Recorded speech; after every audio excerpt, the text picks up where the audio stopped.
What's up, Switches? I'm Jennifer. I'm Cicero. And this is Switching Lanes. Today's topic, parental dress codes, necessary or nuisance? So, in light of us being headed back to school next week, I was recently reading online the situation that we had a few months back with the parental dress codes being established at a Houston high school, where one of the parents showed up in a short t-shirt dress and a headscarf. And the policy that the school posted was parents weren't allowed to wear leggings, pajamas, low-cut tops, house shoes, sagging pants, short shorts, hair rollers, or a satin cap, bonnet, or shower cap. Now, I don't personally see an issue with them having to, or with them giving a dress code for parents. My issue is, number one, this particular school didn't put the dress code in writing until the day after the incident with this parent. Okay. But my question is that something that really should have been put in writing? I guess now because... And that's my other issue. I guess because everybody's so hypersensitive now and everybody's just, I'm going to get my attorney. I'm going to call my lawyer. Exactly. You have to put it in writing now because it's been addressed. But I think as adults, is that something that really should have to be said, or should that go without being said? Exactly. I don't think it's something that should have been said or should have needed saying in the first place. Right. Because you should be willing to carry yourself in a different manner because you're in public. Right. Why are you okay with going up to your child's school in pajamas? Right. People are just okay with going anywhere nowadays in pajamas. It's just looking any kind of way. You see Walmart bonnets everywhere. Walmart is like the metropolis for bonnets. Woo! So it's just, but man, you're not making a store run. You're going to your kid's school, which is, of course, a place of business. And, of course, the teachers in there have to look professional. The kids have to adhere to a dress code. Right. And then you go into the school and you look like you just rolled out of bed and, honestly, didn't groom. Exactly. So, number one, you're headed in there to conduct business, and you should look like you're headed in there to conduct business. Even if you're just going in to sign your child in for class, fine. You still have to enter a business. Look like you didn't just roll out of bed. Right. Secondly, I don't understand why you don't get that you are representing your child. You are what that child is going to become. And you're not setting the best example for that child in the first place. So why would a teacher have to tell you, or whoever at the school have to tell you, don't come up here with your booty cheeks hanging out of your shorts? Right. I think you're also teaching your kid not to respect rules and boundaries. Absolutely. Because you're teaching them once they become an adult, I don't have to respect this because I'm grown now. Because, of course, they see that there is a dress code for them in the school, and they have to dress a certain way in the school. Right. And the teachers have to dress a certain way, like I said. But you come up here dressed any kind of way, and you're being combative with the authorities who tell you different. You're teaching your child that you really don't have to adhere to rules. Right. You're an adult, you can do what you want to do. And that's just not how the world works. I'm sorry, I'm 40. Adulting is overrated. Let me just say that. Man, put it out there.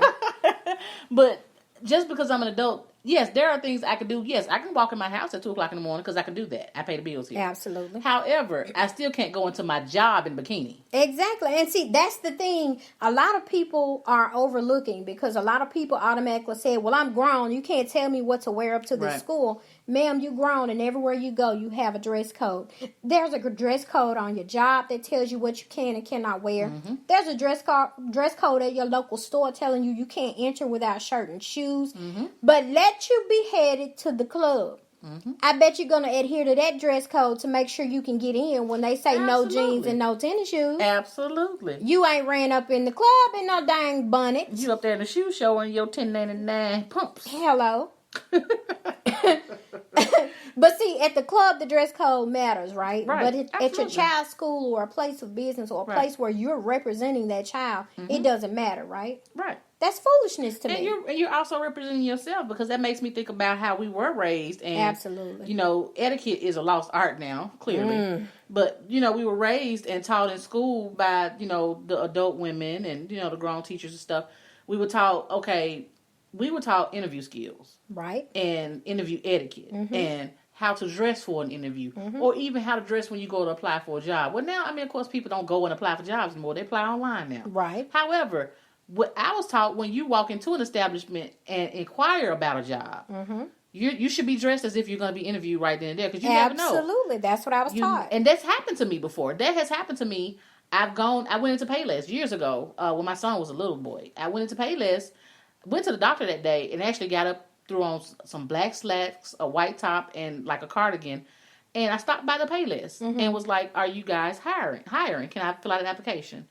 And right then, she actually asked me a few questions on the spot. Oh, wow. Okay. And, I mean, of course, a couple of weeks later, I had a couple of days later, I had my actual interview and I got the job. But I think the fact that I walked in there dressed the way I was, presented myself the way I did, that helped me get that job. Exactly. You were already prepared. Right. And that definitely worked in your benefit. See, the thing is, a lot of people are quick to say, well, I should be able to throw on whatever I want. I'm just running up to the school just to drop my child off, and I don't plan on getting out of the car. Things happen that we don't plan for. I don't just throw on anything when I drop my child off at school or wherever else I'm going. Even if I am going back home to get back in my bed, if that happens to be my off day. Because I can be headed to my son's school and my truck can stop on the way. And I got to walk the next 3 blocks in what? A tank top, no bra, some booty shorts, and flip-flops. And some dingy shorts. Right, negative. So I think that's just how my mind works, though. Everybody don't think that way. We all know that the most comfortable sleeping clothes are the raggediest ones. Yes. The ones with the holes in it. You better know it, man. For whatever reason, like, I had these little gray sleep pants that I had for years, and they were ripped up, had all types of holes in it, and I was really mad that I had to throw them away eventually. Because they were the most comfortable pants ever. But these are the same things that people are walking out of the house and going to the grocery store in, going to the kids' school in. And it's funny, and I don't want to step on anybody's toes. I hate to say it, but it's a demographic thing. It's a demographic thing. Because when my son went to school in Hickory Hill for just a semester, it's a more urban area. And some of the parents were younger. I saw everything. I saw the bonnets. I saw the scarves. I saw the exposed tattoos. And I'm not opposed to tattoos. We all know that. But, my tattoos, I have 11. They all can be covered for the sake of professionalism, for work. They can be covered for meetings. They can be covered for networking. Because there are still places that don't hire people who have tattoos. There are. I went and inquired about a job a few years back at, Bath and Body Works. Your tattoos couldn't be visible. You could not have visible tattoos. So these type of things, when you're trying to go inquire about jobs, I mean, this is that business mindset you have. Even though you're not going to your kid's school for a job, you have that professional mindset. Right. And like I said, I saw all these things at this one school. And then once we moved out to Cordova and then back over east over here, my son goes to White Station High. And you don't see that. Most of the parents you see are working parents, dropping their kids off, picking their kids up. Work, right. And I mean, if they're in pajamas and underwear, you don't know it because they don't get out of the car. But, because, I mean, I walked out of the house on a day I don't have to go to work. And I just throw on that little dress I walk around the house and cook in. And I throw a jacket over it, and I drop him off, and I keep moving. I don't get out of the car. But that's completely acceptable. Now, if you're one of these people that's out here, and you know good and well you are already running behind, take that extra minute to change your clothes. Yeah, you're late. Because 9 times out of 10, you need to get out of the car to go inside the school to sign your child in. You have to, yep. It's not the administrator's fault that you're late getting the child to school. Now you're angry at them that you got to get out of the car and sign them in, but they're saying, well, ma'am, you can't come in dressed like that. Right. And you're around other. You're not just you're embarrassing your kid, but you're also around somebody else's child. Exactly what I was about to say. You exposing other children to this as well. And you know what? I can definitely overlook the whole tattoo thing. But when you show up in this little tiny tank top, 2 sizes too small, no bra, high beams, and some pajama pants with a bonnet on your head. Come on, ma'am. I'm not saying you need to get up and get fully dressed. I think bonnets are like the new hats. They're like the new fashion. They don't need to be. They don't. Ma'am. But Please don't. I mean, come on, you've been out. You've seen them people in the bonnets. A lot. I mean, makeup. What they call it, the face beat. Face beat. Their face is beat, but they got a bonnet on. I'm like, the bonnet's a part of your get up. Apparently, they got all the different designs now. They wanted to match their outfit. No, ma'am. No, ma'am. Put the bunny back in the house and come on out. No. See, my thing is, I don't expect you to, if you know that you headed to the school, you just want to drop your child off and you're going to run back home and jump back in the bed. Maybe it's your off day that day or whatever. Yeah. I'm not saying you need to jump up and put on a full suit. You don't have to put your heels just and everything on. Just put on something presentable. Put on something presentable. When I jump up, I'm going to grab me a pair of jeans or I might grab a pair of sweatpants and throw on a t-shirt, run out the door because I'm coming right back home to lay back down. I finally get a day to sleep in. I'm going to do it. And trust me, if you're tired enough, you're going to lay back down. Won't nothing interrupt that. Right. But like you said, you have these unforeseen events that take place. Absolutely. I mean, we're talking about morning traffic, the rat race. People are trying to get to work. People are trying to get their kids to school on time. Somebody can, bam, hit your car. And then here you are standing outside on the side of the road and you draw. God awful mess. Right. So, because you thought you were just going to run back to the house. Right. And I'm so glad you said that. It goes back to what our grandmothers used to tell us all the time. You need to be presentable and never leave the house without clean drawers on because you don't know what's going to happen. Right. It's still the same thing. Don't leave the house in dirty or ripped drawers. Right. Because you might have, the paramedic might have to cut your clothes off for you. So wasn't that funny though? It was. So my drawers can't have a hole, but they're going to cut them off anyway. Okay. I'm over here dying and they focus on the hole in my drawers. Right. But like you said, it's how we was taught and how we were taught. And I used to ask my best friend all the time. We would see people out, and I don't want to sound judgmental at all, but I would see people out and see women out that come out and they have their kids in tow, and body parts are flopping everywhere because you have on these little loose shorts that you sleep in, no underwear, you have on bonnets and flip-flops, and you dragging the kid through the store. I'm like, when did we stop caring?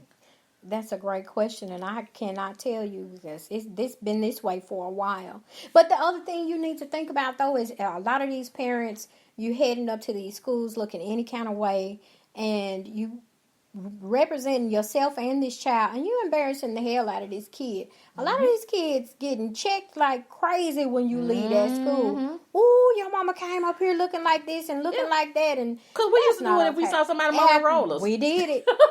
We did. Fool, your mama got on a house coat. Your mama got them big. Your mama got them raggedy house shoes on. She got them big pink hard rollers. Exactly. So come on, y'all. It's about representing yourself and your children in a better light. It's not about somebody trying to tell you what to do and you too grown to do it. It's dress codes everywhere we go. It's about you giving a crap about how you look and how you present yourself. Right.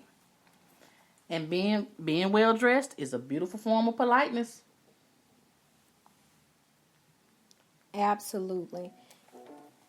Well, switches, we're about to switch lanes and end this thing. But before we go, don't forget to check us out on Twitter at Just Switch Lanes, Instagram at Switching Lanes Podcast.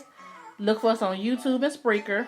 And you can also hit us up via email, switchinglanes901@gmail.com. Let us hear those topic suggestions. Absolutely. We're listening, y'all. We love it. We've been getting some good topics rolling in, so we look forward to discussing some of these things and hear your feedback. Keep it coming. So, and last but not least, join that Switching Lane Facebook group where the conversations do continue. We love your feedback. Absolutely. And until next time, guys, love, Jen, and Cicero.